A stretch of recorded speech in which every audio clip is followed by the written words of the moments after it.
ഉരുൾപൊട്ടൽ നാശം വിതച്ച കോഴിക്കോട് വിലങ്ങാട് നിയമസഭാ പരിസ്ഥിതി സമിതിയുടെ സന്ദർശനം 6 MLA-മാരുടെ നേതൃത്വത്തിലുള്ള സംഘം നാശനഷ്ടങ്ങൾ വിലയിരുത്തും.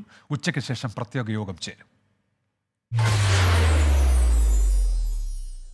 EK വിജയൻ MLA ആണ് നിയമസഭാ പരിസ്ഥിതി സമിതിയുടെ ചെയർമാൻ.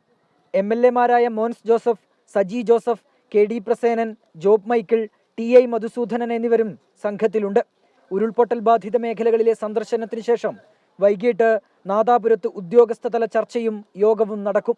പരിസ്ഥിതി സമിതി 2 മേഖലകളും സന്ദർശിച്ച് ഉദ്യോഗസ്ഥന്മാരുമായി അതിൻ്റെ റിപ്പോർട്ടുകൾ വാങ്ങി നാട്ടുകാർ പറയുന്നതും കേട്ട് അതിനുശേഷം യോഗം ചേർന്ന് തീരുമാനമെടുത്ത് സർക്കാരിന് റിപ്പോർട്ട് കൊടുക്കുക എന്നതാണ് ഇതിൻ്റെ നടപടിക്രമം.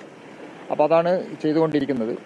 അതേസമയം ദുരിതബാധിതരായവർക്ക് സർക്കാർ ഇതുവരെ സാമ്പത്തിക സഹായം നൽകിയിട്ടില്ല. 1 മാസത്തിനകം അടിയന്തര സഹായധനം ലഭ്യമാകുമെന്നാണ് ജില്ലാ കളക്ടർ കഴിഞ്ഞ ദിവസം വ്യക്തമാക്കിയത്. വിശദ പരിശോധനയ്ക്കായി കോഴിക്കോട് NIT-യിൽ നിന്നുള്ള സംഘവും അടുത്തയാഴ്ച വിലങ്ങാട് സന്ദർശിക്കും. EK വിജയൻ MLA-യുടെ നേതൃത്വത്തിലുള്ള സംഘമാണ് വിലങ്ങാട് സന്ദർശനം നടത്തുന്നത്. സന്ദർശന ശേഷം വിശദമായ റിപ്പോർട്ട് സംഘം ഗവൺമെന്റിന് സമർപ്പിക്കും.